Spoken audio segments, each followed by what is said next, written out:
During an Antarctic expedition, disaster struck, an avalanche hit without warning, and my fiancé, Aaron Moore, didn't even hesitate. He ran straight to Naomi Taylor, his first love, and left me to fend for myself. On the other hand, Damien Pierce, the expedition leader, saw me teetering on the edge of an icy crevasse and didn't think twice. He risked his life to pull me back from the brink. Later, on our wedding day, Aaron abandoned me at the altar. No explanation, no warning. He just ran off with Naomi, and at that moment, Damien, without missing a beat, dropped to one knee and proposed. We got married, and for a while things seemed fine. Damien treated me well, as a husband should. Life seemed normal for the first time in ages. But like everything that feels too good to be true, happiness didn't last. 2 years into our marriage, Damien was suddenly diagnosed with liver cancer. I didn't think twice. I donated 2/3 of my liver to save him. Anything to keep him alive. But as I lay recovering in the hospital, everything changed. I overheard his best friend, Hayden, speaking to him in French. "If Camille finds out you faked having liver cancer just to save Naomi, aren't you afraid she'll leave you with nothing?" Damien held my hand, looking at me with those soft, affectionate eyes. But his next words chilled me to the bone. "The marriage certificate was fake, but I do owe her. I'll make it up to her." I had thought I'd finally found someone who cared about me, someone who wouldn't leave me alone in the world. But it was all a lie, a well-played, elaborate lie. I followed Damien to the VIP suite on the top floor of the hospital, thinking he was going to check on me. But in his haste, he forgot to close the door all the way. As I approached, I caught a glimpse through the small gap. Naomi was in his arms, her face glowing with relief, her smile as radiant as ever. I looked at myself in the reflection of the glass, pale, fragile, barely hanging on. Between the two of us, who was really on the edge of death? "Damien, I knew you wouldn't abandon me." Naomi's voice was sweet, relief practically dripping from every word. Damien gently stroked her hair, his voice soft and tender, a warmth I'd never felt from him before. "As long as you're okay, that's all that matters." I spent 5 months in the hospital after my surgery, 5 months of drifting in and out of consciousness,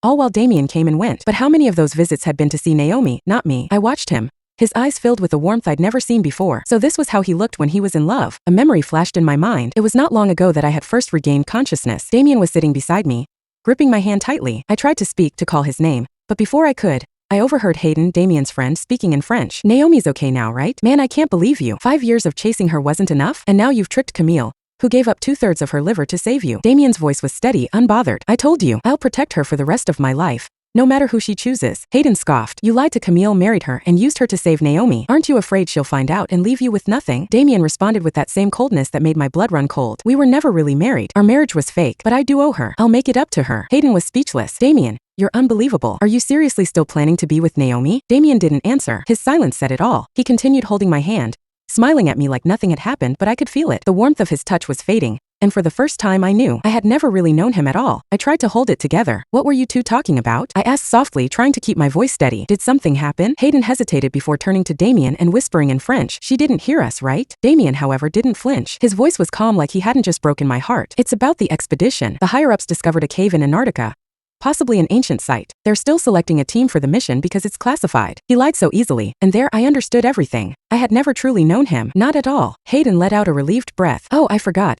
You don't understand French. My bad. Damien and I are just used to speaking it." I didn't break my gaze, keeping my eyes locked on him. My stare must have been enough to make him squirm because he immediately tensed, then quickly mumbled something and bolted out of the room. 2 years ago, I wouldn't have understood a word of what they'd been saying, but I worked hard to learn French, desperate to understand Damien. And yet, the first words I ever heard spoken in that language pierced through me like a dagger. "Camille, look, I made this soup for you. Try it." Damien placed a bowl of chicken soup in front of me like he was presenting some kind of masterpiece. His eyes were wide, full of warmth and anticipation, like I was supposed to be grateful. How long had he been pretending? Wasn't he tired of all the lies? "That's very thoughtful of you, but I'm not really in the mood for soup," I said, pushing his hand away and turning over to lie back down, closing my eyes. I saw the flicker of disappointment cross his face before he quickly masked it. Without saying another word, he set the bowl down and left the room. It wasn't until later, when I saw the intimacy between him and Naomi in that hospital room, that I realized my heart wasn't even aching anymore. It was numb.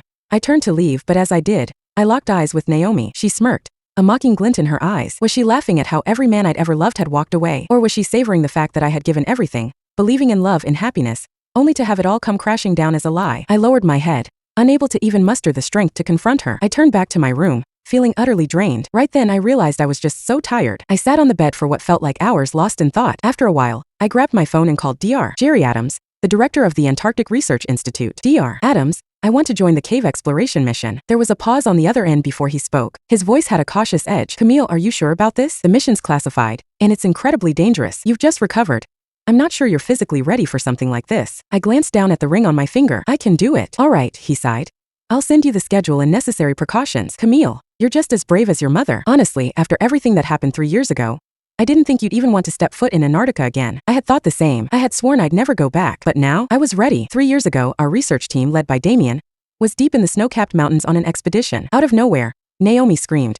A piercing, blood-curdling sound that cut through the silence like a knife. Before any of us could react, the ground shook beneath our feet. A roar filled the air as a massive avalanche descended, swallowing everything in its path. And then, in that instant, I saw it all. Aaron, my fiancé at the time, let go of my hand without a second thought. No hesitation, no panic. It's just a cold decision.